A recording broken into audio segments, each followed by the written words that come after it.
สบายดีท่านผู้ชมที่เคารพทุกท่านเวลานี้สหรัฐอเมริกานั้นสูญให้กับประเทศสเปนเป็นอย่างยิ่งท่านผู้ชมเพราะว่าสเปนนั้นขัดขวางการเฮ็ดสงครามของอเมริกาที่ได้เฮ็ดสงครามหุกคานประเทศอิหร่านนั่นเองท่านผู้ชม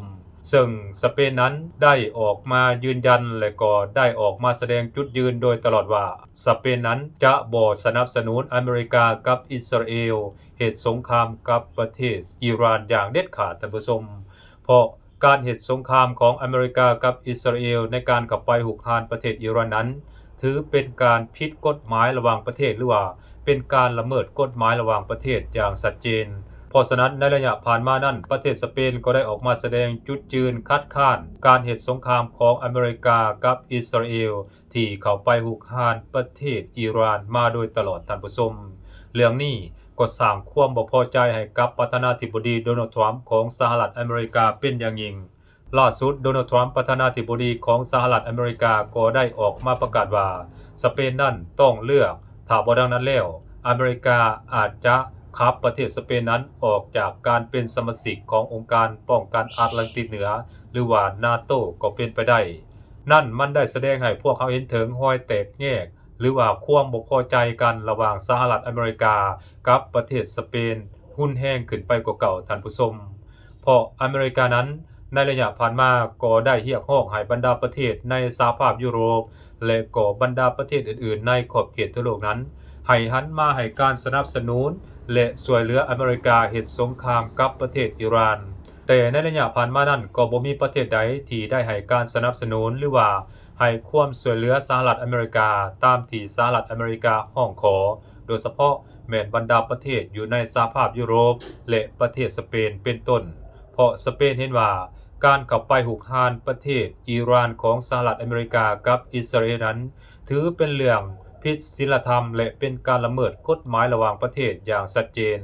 อเมริกาบ่มีเหตุผลที่จะเข้าไปหุกคานประเทศอื่นโดยปราศจากความตกลงเห็นดีหรือว่าการตกลงเห็นดีขององค์การสหประชาชาติซึ่ง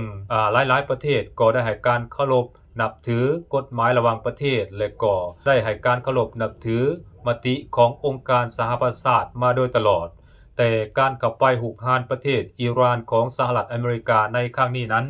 ถือเป็นการละเมิดกฎหมายระหว่างประเทศและบ่ได้รับความเห็นดีจากองค์การสหประชาชาติแม้แต่น้อยเดียวท่านผู้ชมเพราะฉะนั้นจึงเฮ็ดให้ในระยะหลังๆมานี้ประเทศพันธมิตรของสหรัฐอเมริกาในยุโรปโดยเฉพาะแม้นประเทศสเปนนั้นจึงออกมาคัดค้านต่อการกระทำของสหรัฐอเมริกาหนักหน่วงขึ้นไปกว่าเก่าด้วยเหตุนี้จึงเฮ็ดให้สหรัฐอเมริกาภายใต้การนำของโดนัลด์ทรัมป์นั้นเกิดความบ่พอใจต่อประเทศสเปนและก็ต่อผู้นำของประเทศสเปนเป็นอย่างยิ่งจนเกิดการออกมาข่มขู่ประเทศสเปนว่าประเทศสเปนนั้นต้องเลือกว่าจะเลือกอิหร่านหรือว่าเลือกอยู่กับสหรัฐอเมริกาถ้าบ่ดังนั้นแล้วอเมริกาก็อาจจะขับประเทศสเปนนั้นออกจากการเป็นสมาชิกขององค์การป้องกันแอตแลนติกเหนือหรือว่า NATO นั่นเองท่านผู้ชมอันนั้นคือการออกมาแสดงปฏิกิริยาล่าสุดของโดนัลด์ทรัมป์ประธานาธิบดีของสหรัฐอเมริกานั่นเองท่านผู้ชมผลกระทบจากการที่สหรัฐอเมริกากับอิสราเอลเฮ็ดสงครามกับอิหร่านนั้น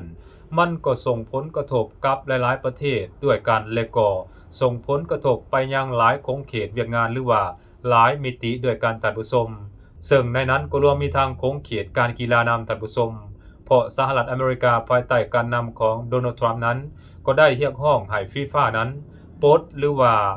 ยกเลิกสิทธิ์การเข้าแข่งขันเตะบอลโลกของประเทศอิหร่านแล้วเอาประเทศอิตาลีนั้นมาเสียบแทนประเทศอิหร่านนั่นเองท่านผู้ชมซึ่งการกระทำของโดนัลด์ทรัมป์ในลักษณะแบบนี้นั้นถือเป็นการละเมิดกฎหมายระหว่างประเทศแล้วก็เป็นการละเมิดกฎของการแข่งขันกีฬาอย่างชัดเจนท่านผู้ชม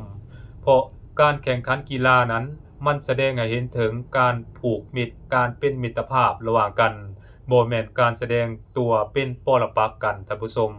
แต่โดนัลด์ทรัมป์นั้นก็พยายามใช้ทุกวิธีทางใช้ทุกทางแห่งบ่มซ่อนเพื่อกดดันประเทศอิหร่านและก็เพื่อให้ตนเองนั้นสามารถเอาชนะประเทศอิหร่านได้นั่นเองถึงแม้ว่าวิธีการต่างๆที่สหรัฐอเมริกาได้กระทำลงไปนั้นจะละเมิดกฎหมายระหว่างประเทศและละเมิดศีลธรรมปานใดก็ตามท่านผู้ชมอเมริกาบ่สน ขอเพียงให้อเมริกาสามารถเอาชนะศัตรูของตนเองได้เท่านั้นอเมริกาโนสนโนแคร์ข้อกล่าวหาจากประเทศอื่นทั้งสิ้นท่านผู้ชมอันนั้นคือการออกมาแสดงจุดยืนของสหรัฐอเมริกาที่มีต่อประเทศสเปนนั่นเองท่านผู้ชม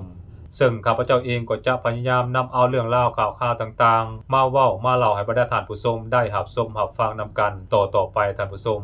และท่านผู้ชมก็เช่นเดียวกันท่านสามารถแลกเปลี่ยนความคิดความเห็นเสนอแนะเกี่ยวกับว่าอยากให้ข้าพเจ้านั้นเฮ็ดคลิปวิดีโอในลักษณะแบบใดออกมารับใช้สังคมนั้นท่านผู้ชมสามารถมีส่วนร่วมในการเฮ็ดคลิปวิดีโอของข้าพเจ้าได้ท่านผู้ชม